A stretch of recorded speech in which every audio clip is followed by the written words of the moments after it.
കോരി വെച്ചിട്ടുള്ള കാഷ്യും കൂടെ വെച്ചിട്ട് ഒന്ന് ഡെക്കറേറ്റ്. ഹായ് എവ്രി വൺ, അസ്സലാമു അലൈക്കും, നമസ്കാരം.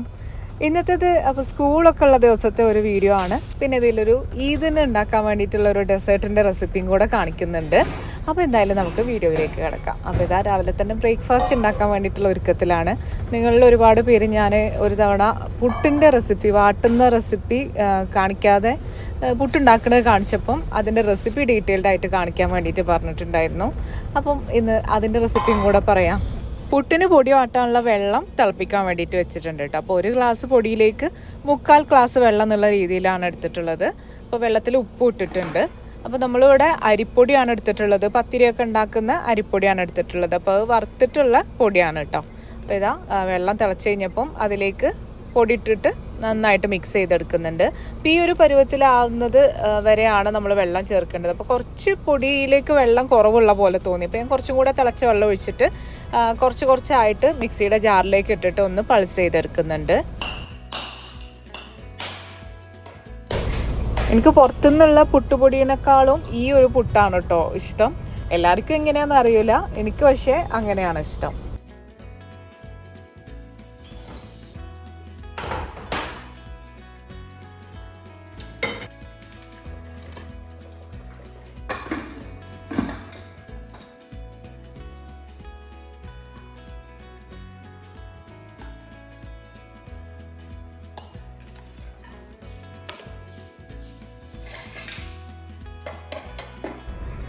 പുട്ടിലേക്ക് നമ്മൾ പൊട്ടാറ്റോ സ്റ്റൂ ആണ് കേട്ടോ ഉണ്ടാക്കുന്നത്. അപ്പോൾ ഈ ഒരു പൊട്ടാറ്റോ സ്റ്റൂ ഈ ഒരു പുട്ടിലേക്ക് ഭയങ്കര നല്ലൊരു കോമ്പിനേഷനാണ്. ഞങ്ങൾക്ക് ഭയങ്കര ഫേവറേറ്റ് ആണ് കേട്ടോ ഈ ഒരു പൊട്ടാറ്റോ സ്റ്റൂവും പുട്ടും. അപ്പോൾ ഈ ഒരു സ്റ്റൂ ഉണ്ടാക്കുന്നത് പൊട്ടാറ്റോയും പച്ചമുളകും സവാളയും ഇഞ്ചിയും കുറച്ച് കൂടുതലായിട്ട് ഇട്ട് കൊടുക്കണം. വലിയൊരു പീസ് ഇഞ്ചി ചതച്ചിട്ട് അതും ഇട്ട് കൊടുക്കുന്നുണ്ട്. പിന്നെ ആവശ്യത്തിനുള്ള ഉപ്പും ചേർത്തിട്ട് വെള്ളം ഒഴിച്ചിട്ട് വേവിക്കാൻ വേണ്ടിയിട്ട് വെക്കുക.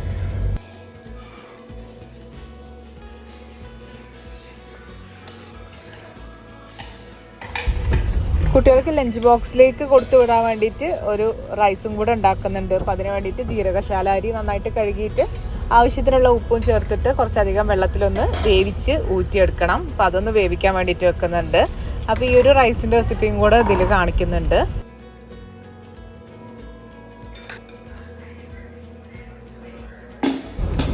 ഈ ഒരു റൈസിലേക്ക് നമുക്ക് ഇഷ്ടമുള്ള വെജിറ്റബിൾസ് ഒക്കെ ചേർത്ത് കൊടുക്കാം. ഞാനിവിടെ ക്യാരറ്റും ക്യാബേജും ആണ് എടുത്തിട്ടുള്ളത്. അപ്പോൾ ഇതൊരു ഫ്രൈഡ് റൈസ് എന്ന് വേണമെങ്കിൽ പറയാമെന്നല്ല, ഫ്രൈഡ് റൈസിൻ്റെ പോലെ തന്നെയാണ് ഉണ്ടാക്കിയിട്ടുള്ളത്. കുട്ടികൾക്ക് ഭയങ്കര ഇഷ്ടമാണ്. സോയാ സോസൊക്കെ ഒഴിച്ചിട്ട് അങ്ങനെയുള്ള ടേസ്റ്റ് ഭയങ്കര ഇഷ്ടമാണ്. അപ്പോൾ ഞാൻ വിചാരിച്ചു ഫ്രൈഡ് റൈസിൻ്റെ രീതിയിൽ സോയാ സോസും കെച്ചപ്പും ഒക്കെ ഇട്ടിട്ട് അങ്ങനെ ഒരു റൈസ് ആക്കാമെന്ന് വിചാരിച്ചു. അപ്പോൾ ഇതാ ക്യാബേജും ക്യാരറ്റൊക്കെ കട്ട് ചെയ്തെടുത്തിട്ടുണ്ട്. പിന്നെ ഒരു സവാള എടുത്തിട്ടുണ്ട്.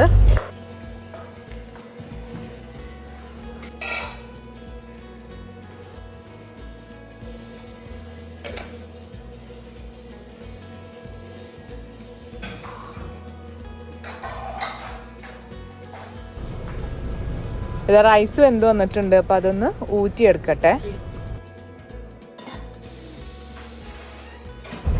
ഇനി റൈസിലേക്കുള്ള വെജിറ്റബിൾസ് നമുക്ക് വേവിച്ചെടുക്കണം. അപ്പോൾ അതിന് വേണ്ടിയിട്ട് സൺഫ്ലവർ ഓയിൽ എടുത്തിട്ടുണ്ട്. അതിലേക്ക് സവാള ഇട്ട് കൊടുത്തിട്ടുണ്ട് കേട്ടോ. അതിൻ്റെ ഇടയിൽ സ്റ്റൂ റെഡിയാക്കുന്നുണ്ട്.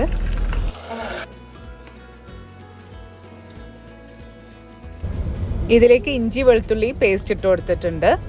അതിനുശേഷം ക്യാരറ്റും ക്യാബേജും ഒക്കെ അതിൻ്റെ വേവിനനുസരിച്ച് ഇട്ട് കൊടുത്തിട്ട് നന്നായിട്ട് വേവിച്ചെടുക്കാം. പിന്നെ നമുക്കിതിലേക്ക് കുറച്ച് മുട്ടയും കൂടെ പൊട്ടിച്ചൊഴിക്കുന്നുണ്ട് കേട്ടോ. അപ്പോൾ അത് വേറെ തന്നെ വേവിച്ചെടുക്കുകയാണ്. അപ്പോൾ മുട്ടയിലേക്ക് ഉപ്പും കുരുമുളകും ചേർത്തിട്ട് സ്ക്രാമ്പിൾ ചെയ്തെടുക്കുകയാണ്. വെജിറ്റബിൾസിലേക്ക് ആവശ്യത്തിനുള്ള ഉപ്പും കുറച്ച് കുരുമുളക് പൊടിയും ചേർത്തിട്ടുണ്ട്. പിന്നെ അതാ സോയാ സോസ് ഒഴിച്ചു കൊടുക്കുന്നുണ്ട് കേട്ടോ. അത് നിങ്ങൾക്ക് എത്രയാണോ ഇഷ്ടമുള്ള രീതിയിൽ ഒഴിച്ചു കൊടുക്കുക. അവിടെ മക്കൾക്ക് അതിൻ്റെ ടേസ്റ്റ് നല്ല ഇഷ്ടമാണ്. പിന്നെ ടൊമാറ്റോ കെച്ചപ്പും കൂടെ ചേർത്തിട്ട് നന്നായിട്ട് മിക്സ് ചെയ്തെടുക്കുന്നുണ്ട്. അപ്പോൾ ഇതാ സ്ക്രാമ്പിൾഡ് എഗ്ഗും റെഡി ആയിട്ടുണ്ട്. ഇനി ഇതും കൂടെ നമ്മൾ വെജിറ്റബിൾസിലേക്ക് ഇട്ടിട്ട് നന്നായിട്ട് മിക്സ് ചെയ്തിട്ട് വേവിച്ച് വെച്ചിട്ടുള്ള റൈസും കൂടെ ചേർത്ത് കൊടുക്കാം. ഇങ്ങനെ ആകുമ്പോൾ കുട്ടികൾക്ക് കുറച്ച് വയറ്റിലേക്ക് വെജിറ്റബിൾസും ഒക്കെ എത്തുകയും ചെയ്തോളൂ. അവർക്ക് ഇഷ്ടമാണ് കേട്ടോ ഇങ്ങനെ കഴിക്കാൻ. അപ്പം ഇതാണ് ഇന്ന് അവർക്ക് ലഞ്ചിന് വേണ്ടിയിട്ട് കൊടുക്കുന്നത്. കുറച്ചധികം ഉണ്ടാക്കിയിട്ടുണ്ട്. ഞങ്ങൾക്കൊക്കെ കുറച്ച് കഴിക്കാമല്ലോ. അപ്പോൾ പിന്നെ കുറച്ചധികം തന്നെ ഉണ്ടാക്കിയിട്ടുണ്ട് കേട്ടോ. പിന്നെ അവർ വൈകുന്നേരം വന്നു കഴിഞ്ഞാലും ഇതൊക്കെ തന്നെ കഴിച്ചോളും. പ്രത്യേകിച്ച് വേറെ ഒന്നും ഉണ്ടാക്കേണ്ട ആവശ്യമൊന്നുമില്ല.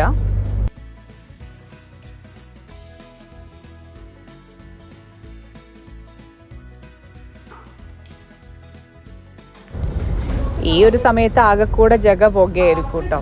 അപ്പോൾ ഇതാ ബസ് വരാനുള്ള സമയമായിട്ടുണ്ട്. അപ്പം പെട്ടെന്ന് തന്നെ എല്ലാം റെഡിയാക്കിയിട്ട് ഇതാ അവർ ഇറങ്ങാൻ വേണ്ടിയിട്ട് നിൽക്കുകയാണ്.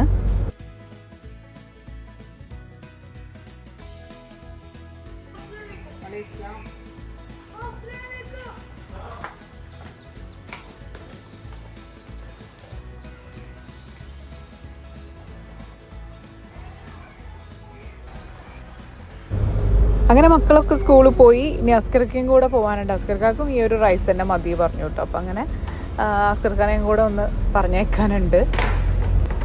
അപ്പം എല്ലാം കഴിഞ്ഞ് അവിടെ ക്ലീൻ ആക്കാൻ വേണ്ടിയിട്ട് നിന്നപ്പോഴാണ് ഗ്രീൻ പീസ് റൈസിലേക്ക് ഇടാൻ വേണ്ടിയിട്ട് എടുത്ത് വെച്ചതാണ് കേട്ടോ. വേവിച്ച് വെച്ചതായിരുന്നു, ഫ്രിഡ്ജിൽ വെച്ചതായിരുന്നു കേട്ടോ. അപ്പോൾ അത് എടുക്കാൻ വേണ്ടിയിട്ട് മറന്നു പോവുകയും ചെയ്തു. അപ്പോൾ പിന്നെ എപ്പോഴെങ്കിലും എന്തെങ്കിലും ഉണ്ടാക്കുമ്പോൾ എടുക്കാൻ വിചാരിച്ചിട്ട് ഫ്രിഡ്ജിലേക്ക് തന്നെ വെച്ചു കേട്ടോ.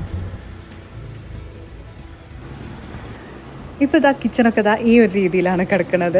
ഇനി ലഞ്ചിനുള്ളതൊക്കെ റെഡിയാക്കണം. ഇവിടെയൊക്കെ ഒന്ന് ക്ലീൻ ചെയ്തെടുക്കുകയൊക്കെ വേണം. ഇത് നമ്മളുടെ ക്ലീൻ ചെയ്യുന്ന ചേച്ചി വരാത്ത ദിവസമാണ് കേട്ടോ. അപ്പോൾ എല്ലായിടത്തും ഒന്ന് അടിച്ചു വാരാനും ഒക്കെ ഉണ്ട്. പിന്നെ നമ്മൾ ബീഫും പൂളയും കപ്പയും കൂടെ ഉണ്ടാക്കാൻ വിചാരിച്ചു. അപ്പോൾ അത് അമ്മ അവിടെ കപ്പയൊക്കെ തൊലിയൊക്കെ കളഞ്ഞിട്ട് അത് കട്ട് ചെയ്തൊക്കെ വെക്കുന്നുണ്ട്.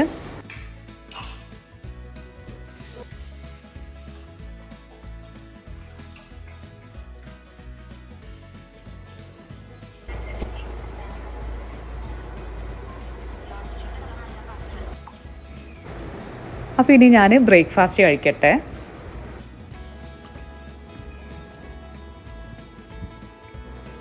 അപ്പോൾ ബീഫിലെ ഐസൊക്കെ പോയിട്ടുണ്ട്. അപ്പം ഇനി ഇതൊന്ന് കട്ട് ചെയ്തിട്ട് വേവിക്കാനൊക്കെ വെക്കണം. ഞാൻ ആദ്യം വിചാരിച്ചു ഇതൊന്നും ഷൂട്ട് ചെയ്യണ്ട, ക്ലീനിങ്ങും ഒക്കെ കാണിച്ചിട്ട് അങ്ങനെയുള്ളൊരു വ്ളോഗാക്കാമെന്ന്. പിന്നെ വിചാരിച്ചു നിങ്ങളിൽ കുറച്ച് പേരെങ്കിലും ഇതൊക്കെ ഇഷ്ടപ്പെടുന്നവരുണ്ടല്ലോ, അപ്പോൾ പിന്നെ ഇതുപോലെ കുക്കിങ്ങും എല്ലാം കൂടെ ഉൾപ്പെടുത്തിയിട്ടുള്ളൊരു വീഡിയോ ആക്കാമെന്ന്. ഇപ്പോൾ ഞാൻ സത്യം പറയുകയാണെങ്കിൽ കുറച്ച് ഡൗട്ടിലാണ്, എന്ത് വീഡിയോ ഇടണം, എങ്ങനെ ഇടണം എന്നൊക്കെ ഉള്ള ഒരു ഡൗട്ടിലാണ് കേട്ടോ. എന്താണ് അങ്ങനെയെന്ന് ചോദിച്ചു കഴിഞ്ഞാൽ എൻ്റെ കണ്ടൻറ്റൊക്കെ മുഴുവനായിട്ട് കഴിഞ്ഞിട്ടുണ്ടല്ലോ. ഒരുവിധം എൻ്റെ കാര്യങ്ങളൊക്കെ എന്നെ ആദ്യം മുതൽക്കേ ഫോളോ ചെയ്യുന്നവർക്ക് അറിയുന്നുണ്ടാവും. അതുകൊണ്ടാണ് കേട്ടോ.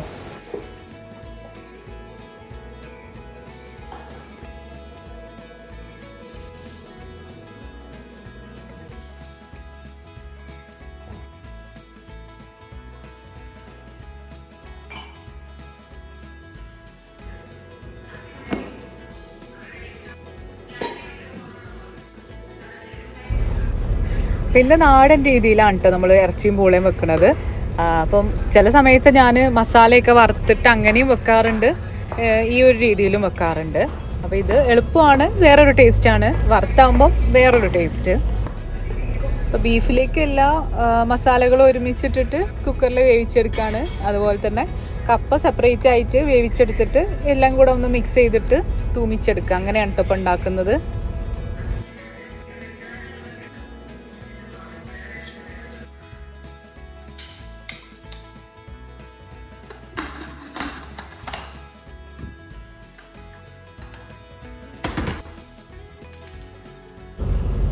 അപ്പോൾ ഇതാ കപ്പ മഞ്ഞൾപ്പൊടിയും ഉപ്പും ഇട്ടിട്ടൊന്ന് തിളപ്പിച്ച് ഊറ്റിയിട്ടെടുക്കുകയാണ്.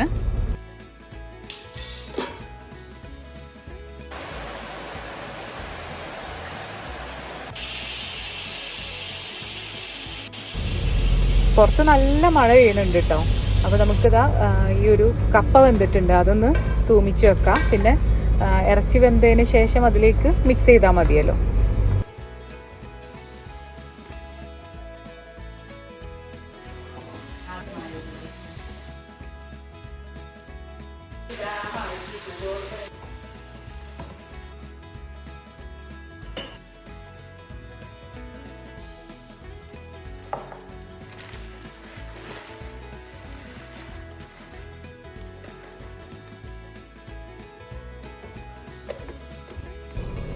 ബീഫ് തുറന്ന് നോക്കിയപ്പോൾ ബീഫ് വെന്തിട്ടില്ല കേട്ടോ. അപ്പോൾ കുറച്ച് നേരം കൂടെ ഒന്ന് വേവിക്കാൻ വേണ്ടിയിട്ട് വെക്കുന്നുണ്ട്.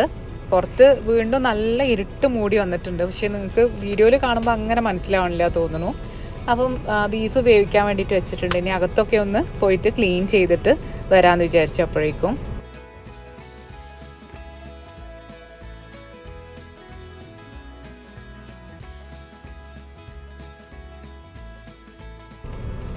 ഇരുട്ട് മൂടിയിട്ട് ഇത് അവിടെ ലൈറ്റൊന്നും ഇടാതെ കാണണേ ഇല്ല കേട്ടോ. ഇതിപ്പോൾ 11 മണിക്കൊക്കെ ശേഷമാണ് ഈ ഒരു മൂടി നിൽക്കുന്നത്.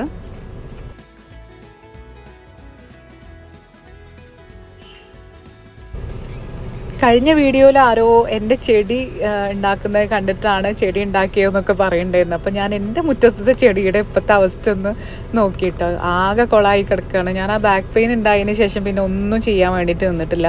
ഇനി ഒക്കെ ഒന്ന് ഓർഡറിലാക്കിയിട്ട് വരണം. ചെടികളൊക്കെ ആകെ നശിച്ചു പോയിട്ടുണ്ട്. ഇപ്പോൾ ക്ലീനിങ് കഴിഞ്ഞതിന് ശേഷം വർക്കൗട്ട് ചെയ്യാൻ വേണ്ടിയിട്ട് പോകണം. വർക്കൗട്ട് ചെയ്യാൻ വേണ്ടിയിട്ട് സ്റ്റാർട്ട് ചെയ്തിട്ടുണ്ട് കേട്ടോ. ഒരു 2 ആഴ്ചയായിട്ട് ഇപ്പോൾ ചെയ്യുന്നുണ്ട്. വലിയ കുഴപ്പങ്ങളൊന്നുമില്ല.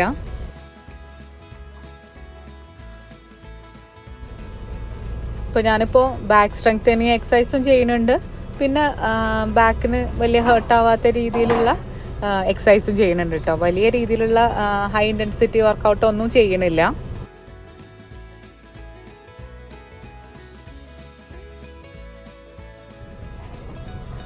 അപ്പോൾ ഇതാ ബീഫൊക്കെ വെന്തിട്ടുണ്ട്.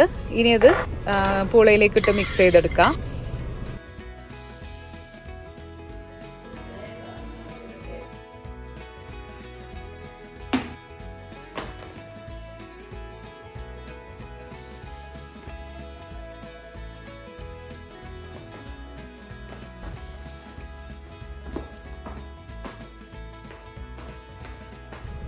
പത്ത് മാസത്തോളമായിട്ട് ഇപ്പോൾ വർക്കൗട്ട് ഒന്നും ചെയ്യണില്ലായിരുന്നു കേട്ടോ. ഇത് ചെയ്തു തുടങ്ങിക്കഴിഞ്ഞാൽ നമുക്ക് ഭയങ്കര ഒരു കോൺഫിഡൻസും ഭയങ്കര ഒരു എനർജിയൊക്കെ ഫീൽ ചെയ്യും. കുളിയൊക്കെ കഴിഞ്ഞ് ഫ്രഷ് ആയതിനു ശേഷം എനിക്കൊരു വീഡിയോയും കൂടെ ഷൂട്ട് ചെയ്യാനുണ്ടായിരുന്നു കേട്ടോ, ഒരു റെസിപ്പി വീഡിയോ. ഇതിൻ്റെ ഡെസേർട്ട് റെസിപ്പിയാണ് കാണിക്കുന്നത്. റവ കേസരി, റവ സേമിയ കേസരിൻ്റെ റെസിപ്പിയാണ് കേട്ടോ. അതൊരു സൗത്ത് ഇന്ത്യൻ ഡെസേർട്ടാണ്. മഴക്കാലമൊക്കെ ആകുമ്പോൾ ഒന്ന് ചൂടുള്ള ഒരു ഡെസേർട്ട് ആക്കാൻ വിചാരിച്ചിട്ടോ. കുട്ടികൾക്കൊക്കെ പൊതുവെ തണുത്തതാണ് ഇഷ്ടം, പക്ഷെ ഈ ഒരു കേസരി മക്കൾക്കൊക്കെ ഇഷ്ടമാണ്. അതുപോലെ ഉമ്മാക്കൊക്കെ ഭയങ്കര ഇഷ്ടമാണ് കേട്ടോ. അപ്പം ഇന്ന് നമ്മൾ അതിൻ്റെ റെസിപ്പിയും ഇതിൽ കാണിക്കുന്നത്. ഞാൻ റീൽസിലേക്കും എടുക്കുന്നുണ്ട്, ഇൻസ്റ്റാഗ്രാം റീൽസിലേക്കുള്ള വീഡിയോയും ഷൂട്ട് ചെയ്യുന്നുണ്ട്. അപ്പം അതിൻ്റെ കൂടെ നമ്മൾ യൂട്യൂബ് വ്യൂവേഴ്സിനും കൂടെ ഇതൊന്ന് ഷൂട്ട് ചെയ്യാൻ വിചാരിച്ചു. അപ്പോൾ നമുക്ക് റെസിപ്പി നോക്കാം. പായതിൻ്റെ ചൂട് കട്ടിയുള്ള ഒരു പാത്രത്തിലേക്ക് നെയ്യ് ഇട്ട് കൊടുത്തിട്ടുണ്ട്. നെയ്യിലേക്ക് നമ്മൾ കുറച്ച് കാഷ്യൂ ഇട്ടിട്ടൊന്ന് റോസ്റ്റ് ചെയ്തെടുക്കുകയാണ്.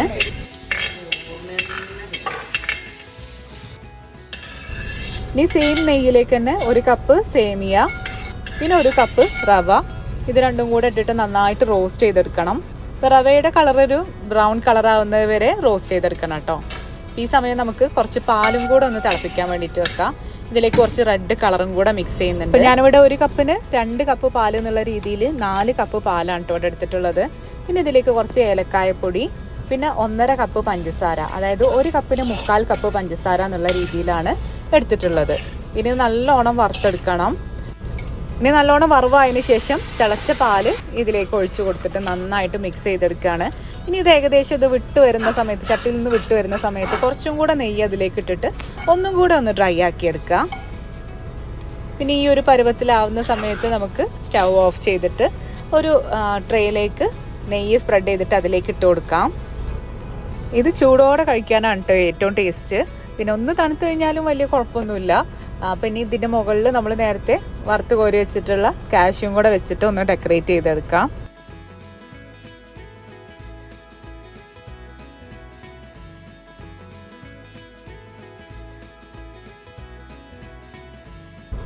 അപ്പോൾ കുറച്ചും കൂടെ സെറ്റ് ചെയ്യാൻ ബാക്കിയുണ്ട്. അപ്പോൾ ഇത് ഈ ഒരു ട്രെയിലും കൂടെ ഒന്ന് സെറ്റ് ചെയ്ത് വെക്കുകയാണ്.